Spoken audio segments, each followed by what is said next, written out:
Halo teman-teman, untuk kalian yang belum subscribe channel ini, tolong di subscribe dulu ya, biar kita tetap semangat bikin videonya. Oke?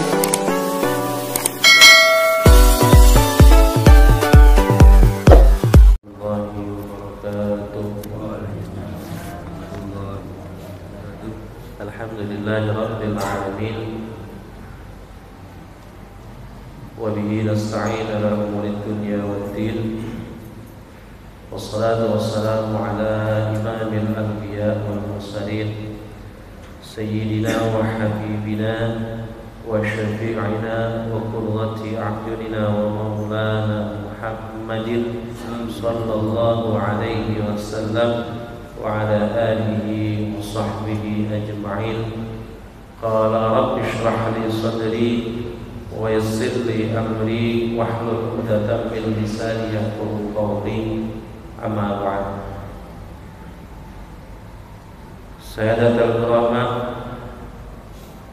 Bapak Ibu jamaah Masjid Al-Muttaqin rahimakumullah wa hadakumullah. Alhamdulillah,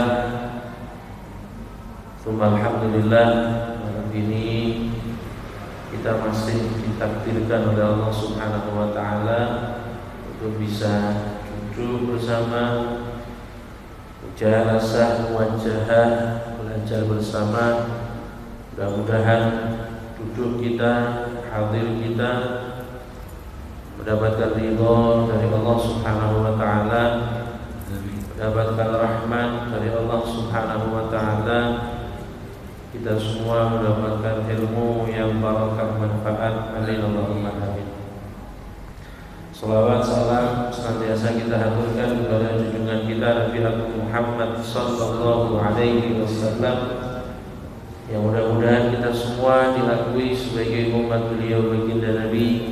Kita semua nanti bisa mendapat syafaatul uzma, dan akhirnya kita semua nanti dikumpulkan bersama beliau baginda Nabi di surganya Allah. Amin Allahumma amin. Bismillahirrahmanirrahim. Melanjutkan kemarin terkait dengan syarat daripada suratul Fatihah. Ada 10 yang pertama, yaitu at-tartib, urut. Yang kedua wal muwalah, terus menerus. Yang ketiga wa mura'atu hurufiha, menjaga hak-hak daripada huruf-hurufnya. Dan yang keempat yaitu mura'atu tasydidatiha, menjaga setiap tasydid dari huruf-huruf suratul Fatihah, yang nanti akan dijelaskan pada pasal berikutnya. Kemudian yang kelima wa alla yasjuda saktatan tawilatan, ketika kita membaca suratul Fatihah tidak diperbolehkan untuk diam saktatan tawilatan, diam yang terlalu lama atau diam yang lambat secara mutlak ya, tentunya ini dengan tanpa adanya uzur ya, diam saja tanpa ada uzur yang menyebabkan diam, tiba-tiba diam gitu kan, alhamdulillahirabbil alamin, terus diam. Nah, saktatan tawilatan yang lama, nah tanpa adanya uzur. Tapi ketika di situ ada uzur, uzur di sini seperti jahlin, tidak tahu, au sahwin atau lupa, au nisyanin ya, lupa, au ihyai atau apa? Menggeh-menggeh ini bahasa Indonesia termenggeh-menggeh. Napa bahasa Indonesia menggeh-menggeh ini? Tersengal-sengal, kentekan nafas ya, kehabisan nafas, ini juga termasuk itu. Ini tidak masalah. Ketika ada jeda berhenti antara ayat dengan ayat, ketika ada itu, lupa berhenti. Yang keenam, wala qasiratan yaksudu biha qat al-qira'ah, Tadi ada jeda yang terlalu panjang, yaitu tanpa adanya uzur. Yang keenam ada jeda yang qasirah, yang pendek. Tapi jeda itu yaqsudu biha qat'al qira'ah, yang tujuannya adalah untuk memutus bacaan. Baik. Jadi ada jeda yang sebentar, tapi sebentar itu oleh orang yang sholat tadi diniatkan memutus bacaan. Berbeda ketika nanti orang itu tidak ada niatan untuk memutus bacaan, ya, tidak ada niatan untuk memutus bacaan, walaupun toh pada prakteknya dia berhenti, dia diam, tidak masalah. Nah, batasan pendek panjang, jeda itu qasirah atau tawila, panjang atau pendek, itu ghalib, yes, keumuman manusia. Keumuman manusia kira-kira itu dikatakan jedanya lama atau sebentar. Tapi ada yang mengatakan jeda itu biqadri tanafus. Kemarin kita sampaikan kira-kira tarik nafas. Alhamdulillahirabbil alamin, Ar-Rahmanir Rahim. Nah, ini tarik nafas biqadri tanafus. Tapi secara umum jeda itu antara dikatakan panjang atau pendek niku nggih secara umum manusia. Nah, ini jadi tidak boleh ada jeda antara ayat per ayat tanpa adanya uzur di situ. Baik jeda itu terlalu panjang ataupun jedanya pendek, tapi ada niat untuk memutus bacaan. Nah, ada niat untuk memutus bacaan. Nah, kemudian yang ketujuh, syarat daripada membaca suratul Fatihah yaitu wa qira'atu kulli ayatiha wa minha al-basmalah. Membaca semua ayat-ayat dari suratul Fatihah, dan termasuk dari ayat yaitu adalah basmalah.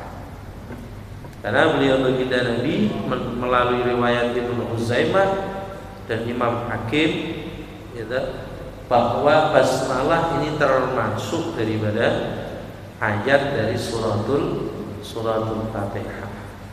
Memang kita tidak harus meyakini itu sebagai ayat dari suratul Fatihah, tapi kita wajib meyakini bahwa basmalah itu termasuk ayat daripada Al-Quran. Nah, ini perhatikan. Kita tidak harus meyakini bahwa basmalah Bismillahirrahmanirrahim itu ayat dari suratul Fatihah. Panjenengan mau meyakini itu bagian dari suratul Fatihah, ayat dari suratul Fatihah, monggo. Panjenengan tidak meyakini bahwa basmalah ini termasuk dari ayat suratul Fatihah, monggo.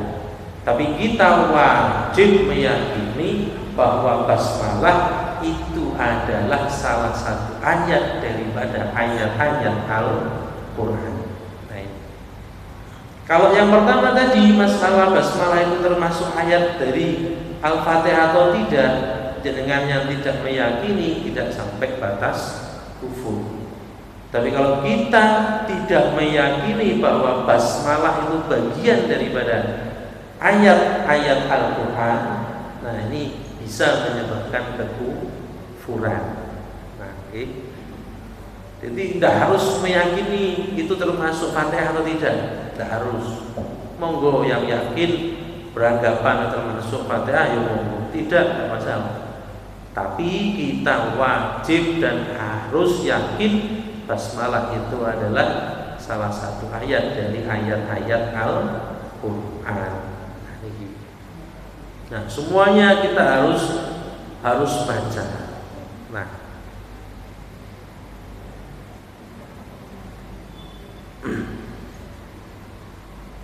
dalam kitab Fathul Wahhab, jumlah ayat daripada suratul Fatihah itu ada 7. Maka sampaikan jumhur ulama mengatakan bahwa ayat dari suratul Fatihah jumlahnya ada 7. Bahkan ada nama lain dari suratul Fatihah yaitu sab'ul mathani, ya, 7 yang diulang-ulang. Nah, jumlah daripada kalimatnya itu adalah 29 kalimat. Ini yang ketujuh, yaitu kita harus membaca secara keseluruhan daripada suratul Fatihah. Yang kedelapan, ada malahni al-mukhilli bil makna. Nah, ini tidak adanya lahan, ya, coro Jawa niku pelon. Tidak adanya lahan yang dapat merusak makna, ya. Tidak adanya lahan yang dapat merusak makna. Nah, lahan itu sendiri menurut ulama-ulama fikih adalah taghyirul i'rab wa ibdalul harfin di akhir.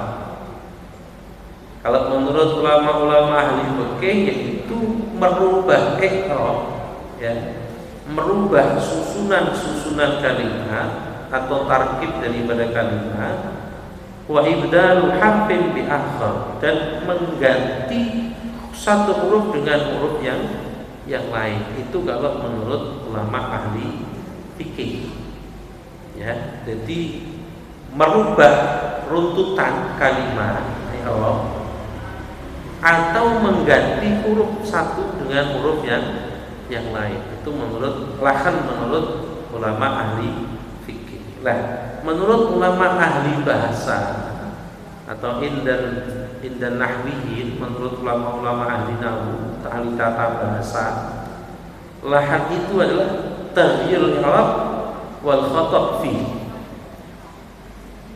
Nah, lahan itu kalau menurut ulama ahli bahasa merubah i'rab susunan kalimat, wal khata' fi, dan salah dalam penyusunan kalimat. Nah, ini kalau menurut ahli tata bahasa. Lah, termasuk daripada i'rab merubah susunan kalimat dalam tata bahasa Arab itu harokat pun termasuk daripada i'rab.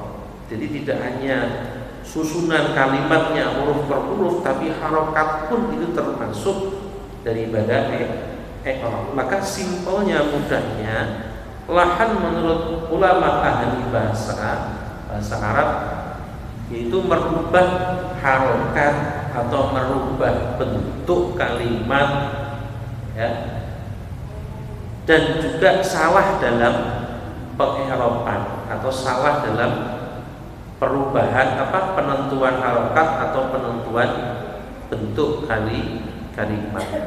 Nah, ini lahan. Mudahnya lahan itu berarti kita salah dalam mengucapkan. Jadi tidak ada kesalahan pengucapan, ya, yang kesalahan itu dapat merusak makna. Lah, yang dimaksud daripada merusak makna itu adalah memindah satu makna ke makna yang lain. Nah, ini gitu. Jadi ayat kila makna kalimah ila makna akhar, merubah atau memindah satu makna arti daripada satu kalimat ke arti yang lain. Nah, ini contoh an'amta alaihim diganti an'amtu alaihim. Nah, ini termasuk i'rab nih. An'amtu padahal penggantian harokat fathah dengan dhammah. Ini termasuk daripada i'rab, perubahan, ya. Nah, jadi ini bisa merubah makna. An'amta, ta itu, taknya itu dhamir, ya, dhamir mukhatab, kemudian diganti an'amtu, tu itu dhamir untuk mutakallim wahdah. Yang tadinya an'amtu, saya an'amta, nikmat yang engkau berikan kepada saya, gitu. An'amtu berarti aku memberi nikmat. Nah, ini contoh. Atau diganti an abdi. Nah, ini dhamir mukhatabah perempuan. Ya. Nah, ini penggantian i'rab yang bisa merubah makna. Contoh lain, ihdinas siratal mustaqim. Ihdina, apa alifnya itu diharokati kasrah, ihdina, dan diganti ahdana. Nah, ini juga nanti bisa merubah makna, ya. Bisa merubah makna. Nah, ini termasuk daripada yang dikehendaki dengan al-mukhil bil makna. Jadi yang kedelapan yaitu tidak adanya kesalahan pengucapan yang dapat merusak makna satu kalimat, ya, makna yang terdapat dalam suratul Fatihah. Kemudian yang kesembilan, wa antakuna halatal qiyam fil fardhi. Nah, pelaksanaan pembacaan suratul Fatihah itu dilaksanakan ketika kita pada posisi berdiri. Nah, jadi dilaksanakan pada posisi berdiri atau posisi pengganti dari berdiri. Kalau kita sholat dengan duduk, berarti ketika kita sedang duduk. Kalau kita sholatnya dengan tidur, berarti ketika kita posisi tidur. Ya. Itu yang ke-9. Yang ke-10, wa ayyusmi'a nafsahu al-qira'ah, memperdengarkan bacaan suratul Fatihah kepada diri sendiri, ya. Tentunya jami'a hurufiha, seluruh huruf daripada suratul Fatihah, memperdengarkan kepada diri sendiri. Sebagaimana kemarin kita sudah sampaikan, tidak usah terlalu keras membaca suratul Fatihah, karena bisa mengganggu makmum atau orang lain yang sholat berada di dekat kita. Pokok cukup kita mendengarkan, ya, memperdengarkan bacaan suratul Fatihah kepada diri sendiri. Nah, itu bagi mereka yang jelas normal pendengarannya. Nah, kalau pendengarannya tidak normal, ya sudah, tidak perlu kemudian memperdengarkan. Ya, pendengarannya tidak normal, kemudian berusaha untuk memperdengarkan kepada dirinya sendiri, walhasil jadinya suaranya terlalu keras. Ini bagi mereka-mereka yang shahihus sam'i, ya, yang normal pendengarannya. Kemudian wala lighat, dan juga tidak pada posisi atau pada tempat yang ramai. Nah, kalau tempatnya itu ramai, gitu, ya, tidak ada persyaratan harus memperdengarkan kepada dirinya sendiri. Dengan sholat di tengah pasar ramai, nah, itu tidak ada persyaratan untuk mendengarkan pada dirinya sendiri. Syarat lain tambahan para ulama yaitu ay allaya takhallala dzikrul ajnabi, tidak disela-selani dengan zikir yang tidak ada kaitannya dengan sholat. Ya, seperti kemarin zikir yang contohnya ada kaitannya dengan sholat, yaitu kita membaca amin, kita mengamini Fatihahnya imam. Nah, ini tidak masalah, termasuk zikir yang berkaitan dengan sholat. Kemudian yang kedua, ketika kita mengingatkan imam yang lupa. Nah, ini yang sering kita belum paham. Mengingatkan imam yang lupa. Nah, ketika kita ingin meniatkan imam yang lupa, yang pertama, ya, baik itu pada suratul Fatihah atau selain suratul Fatihah, yang pertama yang harus kita pastikan adalah imam itu dalam posisi diam, tidak bersuara. Nah ini, ketika kita ingin mengingatkan imam yang salah, ya, atau lupa, nah ini imamnya diusahakan pada posisi diam dulu. Ketika kalau imamnya itu masih berusaha membaca terus ayat walaupun salah, nah kita tidak usah mengingatkan. Tapi ketika imam sudah diam, gerak, misalkan imam ini karo ngiling-ngiling, mengingat-ingat, diam, nah itulah saatnya kita mengingatkan. Tapi kalau imamnya itu masih terus famadama yuraddidu al-ayat la yaqtaru alaih, ketika imam itu masih muter-muter ayat saja, ya, kadang untuk mengingat ayat setelahnya maka ayat itu harus diulang lagi, ya. Nah ketika imam itu masih mengulang, ya tidak usah, kita tidak perlu mengingatkan. Nah ketika imam itu sudah berhenti dan tidak bersuara, nah baru kita mengingat. Nah, kata yang pertama, jadi jangan mudah salah, imamnya masih membaca langsung subhanallah. Nah ini, maka dari sini kita diajarkan apa? Etika. Dari sini kita diajarkan etika. Walaupun toh imam itu jelas salah, tapi ketika imam itu masih membaca, kita tidak boleh memotong. Ketika imam sudah berhenti, baru kita subhanallah. Itu yang utama. Kita diajarkan etika. Oh iya, kalau masih ada orang lain yang berbicara, ya kita dengarkan dulu. Ketika orang itu sudah selesai berbicara atau berhenti, tarik nafas, nah kita baru masuk. Walaupun toh yang dibicarakan orang itu ya mungkin tidak jelas atau ngawur atau salah, ya. Nah, yang kedua yang perlu kita perhatikan, ketika kita mengingatkan, ya, ketika kita mengingatkan imam yang lupa atau salah, harus diniatkan zikir dan mengingatkan, atau zikir saja. Nah, ketika kita mengucapkan subhanallah, mengingatkan, niatnya mengingatkan imam, ya. Tapi selain niat mengingatkan imam, kita harus menyertainya juga dengan niat zikir. Kalau niatnya hanya mengingatkan imam subhanallah, batal sholatnya. Nah ini yang kadang kita belum paham.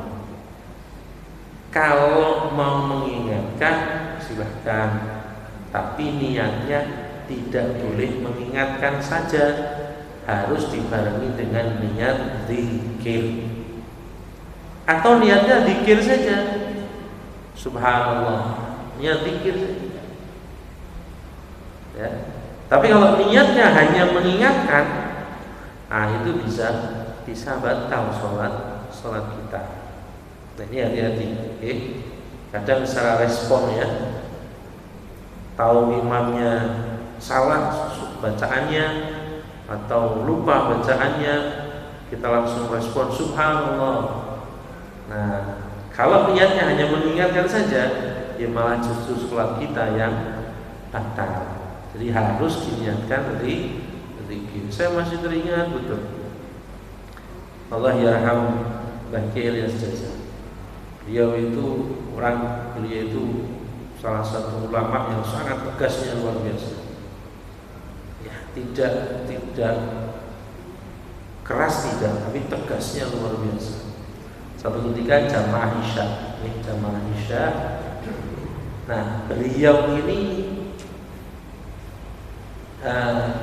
kalau tidak salah seingat saya, rakaatnya kurang. Nah, rakaat ketiga beliau langsung tahiyat akhir. Nah, kemudian adalah salah satu makmum mengingatkan subhanallah. Dan beliau bangun lagi, rakaat yang keempat selesai salam, gitu. Beliau langsung menghadap ke jamaah, langsung menjelaskan. Nah ini beliau. Jadi beliau itu, kalau kita orang mungkin aku ngenteni bab tekan, nek bab tekan ora penak, ndarani pripun. Tapi beliau tidak. Beliau itu gasnya luar biasa. Salah ya salah, betul ya, ya betul. Jadi begitu selesai langsung beliau menghadap ke jamaah, langsung memberikan materi tentang ini. Sampai kudu hati-hati. Lek ngilekne imam oleh, tapi harus diniatkan zikir. Nek ora diniati zikir, batal salat sampean. Nah itu langsung digitukan. Lah sampean sing mau ngilehke kok niate mek ngilehke salat maneh. Nah itu begitu tegasnya beliau. Nah, luar biasa. Kalau di sini seperti itu, wah besok pada jadi imam, gitu. Nah, balik langsung, wah besok rasa jadi imam. Nah itu beliau. Tidak ada orang yang setegas beliau itu tidak ada. Jadi beliau itu sudah tidak mempedulikan image, tidak peduli. Hukum ya hukum. Tidak peduli kemudian nanti akan bagaimana dia udah peduli. Tegasnya luar biasa dan sangat-sangat berkesan bagi kami murid-muridnya, sangat-sangat berkesan. Nah ini ya, jadi yang pertama tadi kita harus menunggu diam dulu. Yang kedua diniatkan ketika mengingatkan, tidak hanya niat mengingatkan, tapi juga kita diniati untuk zikir, ya.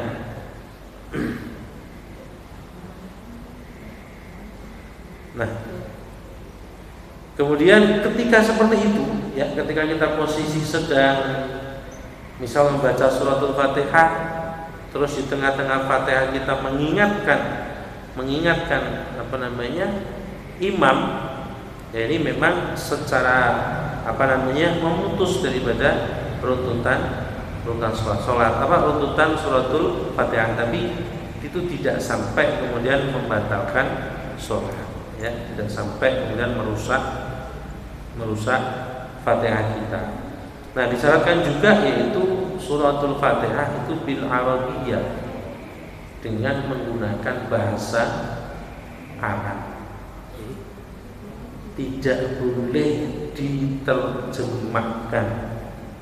Nah ini suratul Fatihah tidak boleh diterjemahkan. Saya tidak bisa, saya tidak hafal. Tidak boleh kemudian pakai terjemahnya, tidak bisa. Tidak boleh dengan alasan apapun, tidak bisa.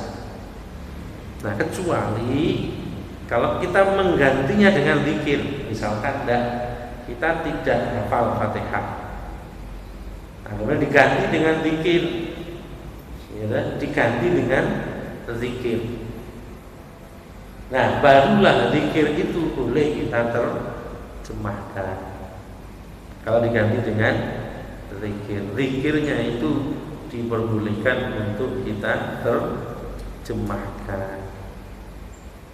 Kemudian disyaratkan lagi adamal qiraah bisyad al-mughayyir al-makna. Kita membaca Fatihah dengan bacaan syad. Nah ini bedanya syad dengan lahan tadi, ya. Kalau lahan itu kesalahan pengucapan, kalau syad itu adalah kita menggunakan metode bacaan yang tidak tepat. Ya, kalau dalam ilmu Quran itu ada istilah qiraah sab'ah, ya, ada istilah qiraah sab'ah. Lah kita memakai selain daripada qiraah sab'ah. Nah ini termasuk syad. Syad itu cara Jawane longko, jarang untuk digunakan. Metode-metode bacaan, ya, cara membaca Quran, tapi yang jarang digunakan. Ini tidak boleh. Ya, maka kalau orang yang tidak pintar qiraah sab'ah atau tidak punya sanad qiraah sab'ah, jangan sekali-kali pakai qiraat sab'ah. Nah ini yang perlu kita perhatikan. Wah, jangan kemudian tiru-tiru tok, ya, tiru-tiru wadduhin, ya kan?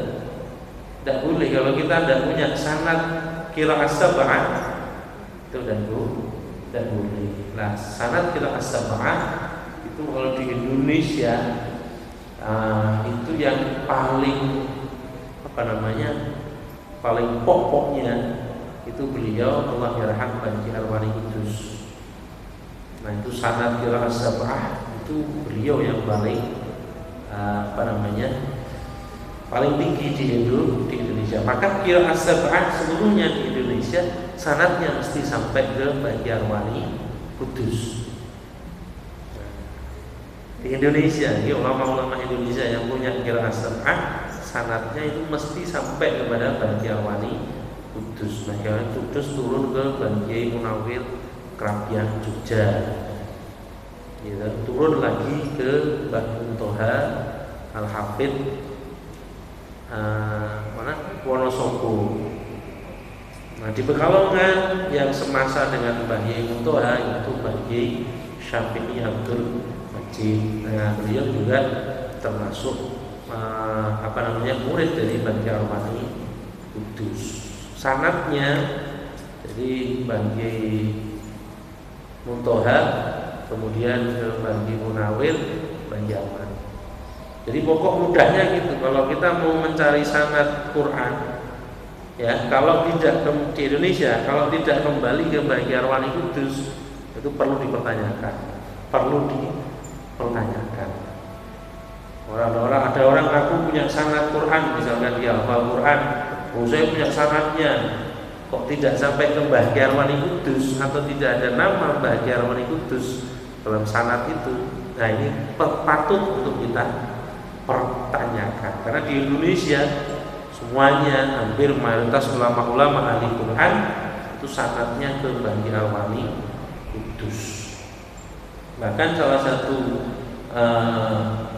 pertama kali menurut beberapa sejarah itu Syekh Kuro di Kerawang, di Kerawang. Nah itu beliau dikatakan dengan Syekh Kuro karena beliau yang pertama kali mengajarkan membaca Al-Quran bersanad, itu adalah beliau Syekh Kuro itu.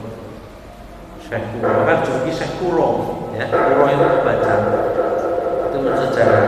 Lah Syekh Kuro sebelum ke Kerawang itu pernah di Magelang. Nah sebelum Syekh Kuro Syekh Kuro di Jawa Barat, di Jawa Tengah, di Magelang itu siapa namanya? Nah, Gunung Tidar nih kok. Nah, Syekh Subakir. Nah ini jadi Syekh Subakir itu yang di Jawa Tengah, Syekh Kuro di Jawa Barat, yang pertama kali mengajarkan membaca Al-Quran bersanad.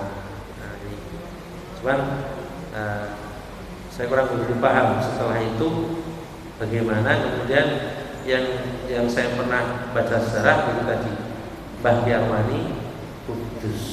Nah, Mbah Alwani Kudus satu hari satu malam itu beliau bisa khatam Quran ala shawab 70 kali khataman, satu hari satu malam.